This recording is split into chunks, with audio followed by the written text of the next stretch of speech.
Alright guys, I've gotten lots of feedback that you guys love my savings challenges and just love these videos. I've done 2 of them already, so it is time for a third. If you guys want these quarterly, how often do you want these? These are so much fun. I'm loving them. So we're going to talk about savings challenges, saving money.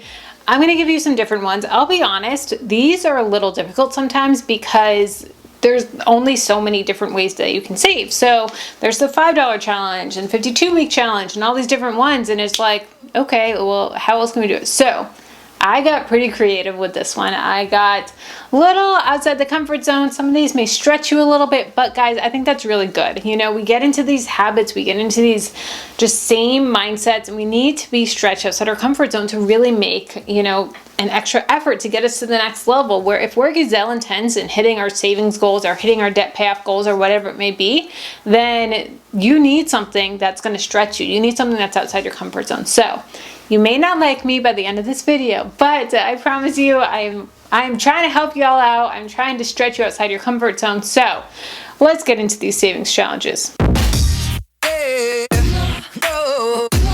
Like I said, I do have a previous couple of savings challenges. One of them includes this free printable that I have here, and I'll have the link down below on how to download your own free printable. This is the 52-week savings challenge. If you complete this, you will have saved $1,378, which is a win. So this is a fun one. I will have this linked for you guys down below in the description box. And then, of course, with this video, there's a blog post. I'm really trying hard to make a blog post with each of my videos. So that is my goal, but it doesn't always happen. But there will be a blog post with this as well. So go check that out as well in the description box. All right, first one. This is a doozy. Let's do this one. First one is the 10K challenge. So you guys have all seen it floating around Instagram. A lot of people are posting it. I posted one as well. Did you know that if you just mindlessly spend $27.40 every day, which is like a dinner and a lunch or a trip to Target or something small, that will blow through $10,000 in a year. Guys, that is crazy. $10,000 in a year by just spending mindlessly $27.40 a year. That's crazy. But let's turn around, guys.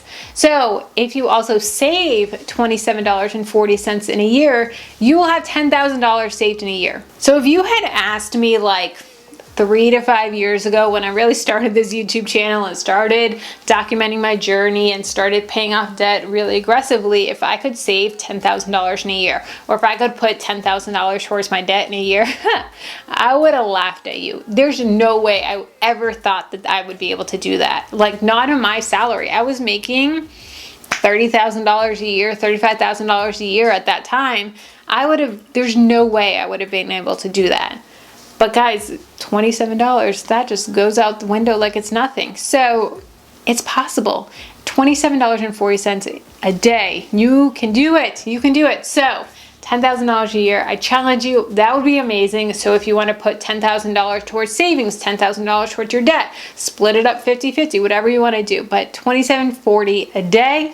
Y'all got this. You can have 10K in the bank. The next savings challenge is 1 month's worth of expenses. So, don't want to throw shade, not throwing shade, okay? But a lot of people, a lot of financial gurus, not calling myself a financial guru by any means, but a lot of financial gurus recommend $1,000 of emergency fund.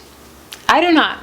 I used to, but I've grown and I've just realized that's not going to cut it for so many people. It's not going to cut it for us. It's not enough. I personally recommend 1 month's worth of expenses. I think that is a great number to have. It's a great way just to feel comfortable in that. And guys, not to throw any shade, but when Dave Ramsey came up with FPU, Financial Peace University, that was like 25 years ago. That was 25 years ago, and look at inflation, look at cost of living, look at how much money has changed in 25 years. $1,000 back then when he created the program is not the same as $1,000 now. It's not. And honestly, for a lot of people, that's not going to cut it. Now, I understand the mindset of you want your emergency fund to be small enough that it scares you. You want it to make you nervous so that you get gazelle intense to pay off your debt. I totally get that. But at the same time, I think you need at least 1 month's worth of expenses in the bank in case something happens, in case the transmission goes or anything like that. If anything is that big, it's not going to be enough to cover it. It's not. So 1 month's worth of expenses. So really challenge yourself to get there. What do you have to do? How long will it take? Will it take you 1 month, 2 months, 3 months, whatever it's going to take, 6 months, however long it's going to take you, maybe it's a year, but get there. Work towards getting towards 1 month's worth of expenses. That's really going to be huge. Do you guys want me to make a printable on that? I think that would be a great printable. So let me know down below in the comments if you want a printable on 1 month's worth of expenses. I can do some jars or whatever it may be. But really work towards that, and then ultimately work towards a year's worth of expenses. We have 6 months worth now. We are working towards a full year's worth of expenses for us now that we're homeowners in this house. That's our goal, but $1,000, that's not going to cut it anymore. All right, before we get into the next one, if you're finding value in this, I would love for you to subscribe to my channel, hit the like button. The like button, it really does help with the YouTube algorithm. I don't know why, I don't know what it is, but YouTube, they like the like button. They just love it. So hit the like button. It really helps promote the video. It helps YouTube to say, hey, people like this. I'm going to show more people. So it is a great free way to help me out. So hit the like button, subscribe, hit the bell notification, all of that. Number 3 is to track every expense. Track every expense for 30 days. Now, I do recommend that you do this all the time. I track everything, but really in the beginning, just track it for a month. Track it for 30 days, however long the month is. February is a short month, 28 days, that's it. So track it for a month. Every single penny that you spend, everything. Put it in a budget. I personally use Excel. You guys know I love Excel. I have my budget templates. I'll have them linked down below for you guys on Etsy, but everything needs to be tracked.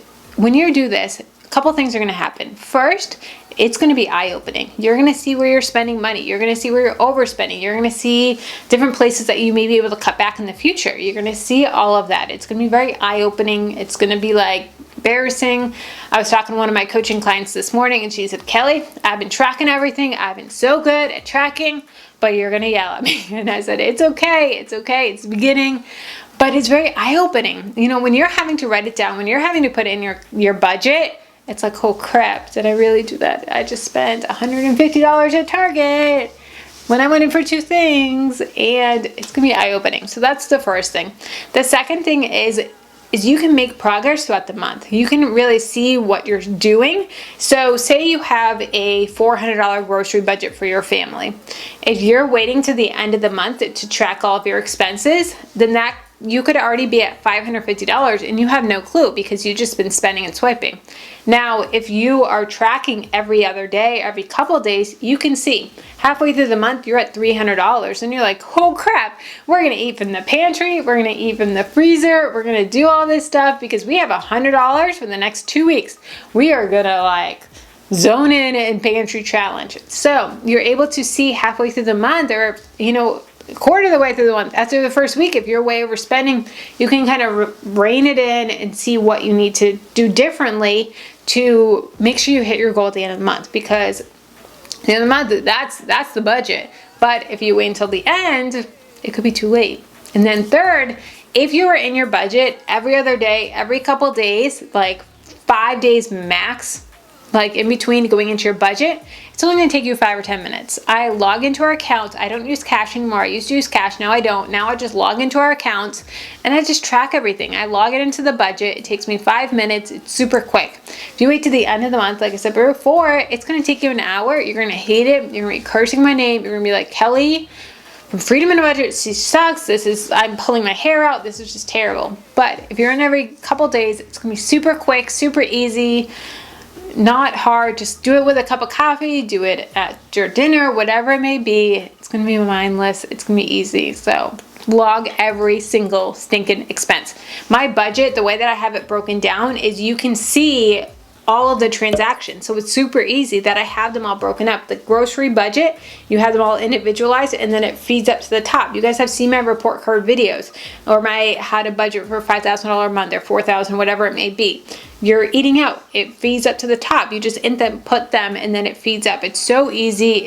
It does all the formulas for you. It has all the categories. I have a spending analysis. Guys, it's not hard. The tools are out there. I've made the tools for you. I put in the time, I put in the effort to make them for you. So they're there. So log every single expense. Number 4 is to set up a new bank account and set up auto transfers. So I recommend a bank account that is separate from your other ones, separate from like Wells Fargo, Bank of America, anything like that.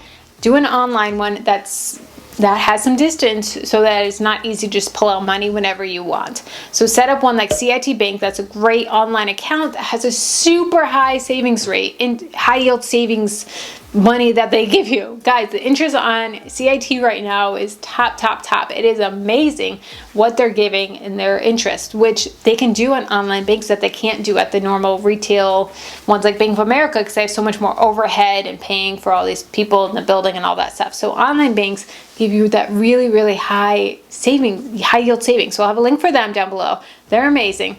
But set up auto transfers. Every single paycheck, $25, $100, whatever it may be. Have it like a bill.